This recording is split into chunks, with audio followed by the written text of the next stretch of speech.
cloudy, drizzle, showers moving in. It's not going to be a nice day for us here in Eastern Carolina. I'm Storm Track 12 meteorologist Les Still with your Thursday morning web forecast, and it is straight up feeling more like February out there for the last several days. In fact, we'll take a look at some numbers where we almost set a record low high temperature for yesterday's date.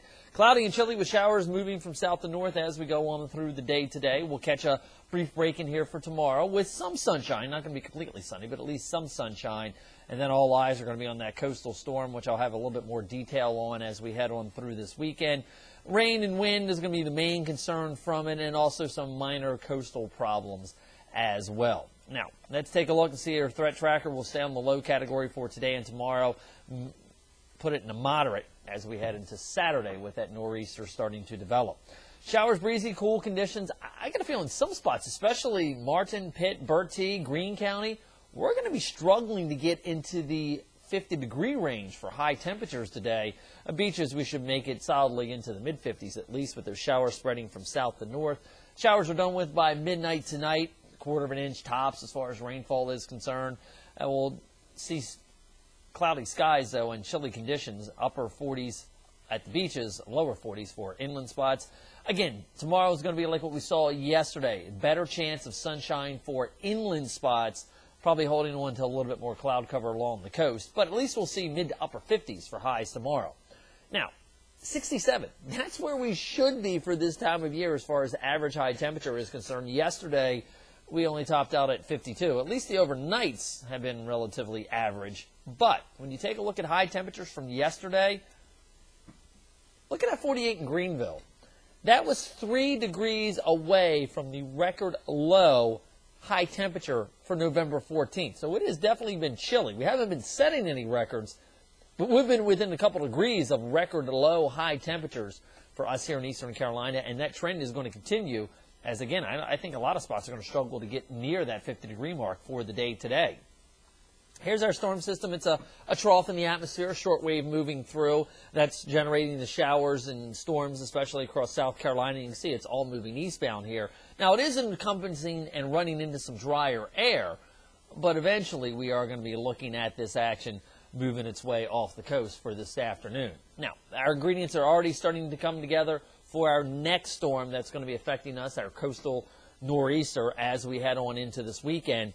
And to really kind of understand what's going to be happening, we got to go into the jet stream level, up around 35,000 feet. This is what we're looking at outside right now. Here's our short wave coming through Georgia, South Carolina. That's what's making that heavier band of rainfall. And now we start to watch back up here across the Dakotas as another trough digs in, coming across the Canadian Rockies here, and then watch how it really just digs in as it crosses the Great Lakes. You get almost a full latitude trough going from, basically southeast Canada all the way down to the Gulf of Mexico here with this a positive tilt right now. The problem is, though, that the main jet stream remains up here. So this is actually going to get cut off from the main jet stream. And you can see basically what happens is that that main jet stream kind of continues and move on. And we're left with this cut-off low pressure over the southeast part of the United States. And as we've seen for the last week, 2 to 3 weeks or so, that generates a storm system off the coast. Now, the question is, where exactly does this set up? How long does it take it to work out of the system? I think this is the GFS model. I think it's getting it off the coast a little bit too quickly. It's going to be trapped in over us here as a result of what's happening upstream with the NAO going positive. So we'll actually see a little bit of the upper level ridge holding tight up here, holding this system in, not allowing it to escape. And then as we eventually go into the early part of next week, we'll see that move on through. A little bit more of a zonal flow sets up in here as we head into Thanksgiving itself. So at least it looks like the middle to the end of next week should be fairly tranquil. Now, let's kind of break it down here as far as the details is concerned, and I'm switching models here. This is the European model. This is the model that we have been kind of touting all the way through the last month or so, that it has a better handle on the situation with these coastal low pressures. If that's the case, this is going to be the model of choice as we head on into the winter here. Here's what it plays out as. High pressure slides across the north. That moves out of the way. Our short wave moves on through, gets off the coast as we go on through tonight into tomorrow. upper level trough starts to dig in. We start to generate this storm system off of the coast here, off of Georgia and Florida. And then you notice what happens. Our high pressure goes across the north. And what that is going to do is that's going to tend to trap this system in here. This is why I'm thinking it's not going to be able to escape out all that quickly. Yeah, we may have a couple low-level centers trying to fight for ultimate control of where the storm system goes, but I think ultimately we're going to be able to focus the energy and really get this thing to crank. Now, again, I'm not expecting landfall for us here in eastern Carolina. The greatest effects are going to be along the coast, and the storm system itself should pass a couple hundred miles off of our coast. But you will notice that that continuous northeasterly fetch, bringing water in, bringing moisture in, and more importantly, bringing the waves in to our shore. So this is one of the things I am concerned about as we go through this weekend into the first part of next week. Overwash across Highway 12 or Danthe, it's already, the barriers and the dunes are already pretty much gone right now, and we'll have more potential for overwash and road damage, as well as just along our Crystal Coast as well. We'll continue to see that east-northeasterly wind pile the water up across the southern side of the Sounds.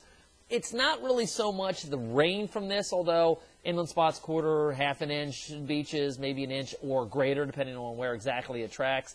It's going to be the prolonged duration of this event. That's what we need to stress is going to be the problem here.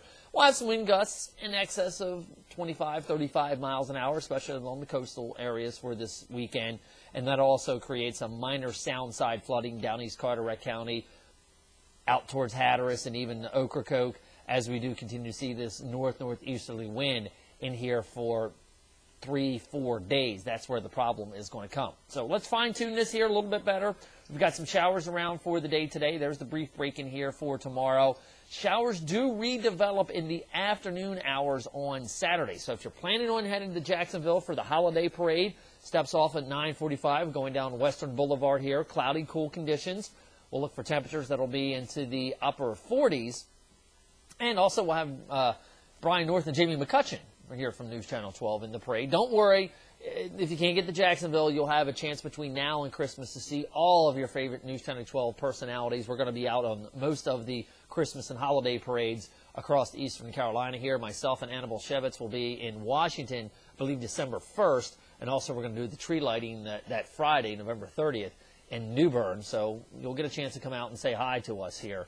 But it does look like that by the afternoon and evening hours on Saturday, the rain will start to develop. Windy, rainy, cold conditions in here for Sunday and potentially lasting Monday and maybe even into Tuesday. Again, depends on just how quickly that storm system is going to be moving away from the coast once it gets trapped in here. Have yourself a good Thursday. I'll continue to keep you updated on the impacts from this potential nor'easter as we go on through tomorrow as well. I'm Storm Track 12 meteorologist Les Still.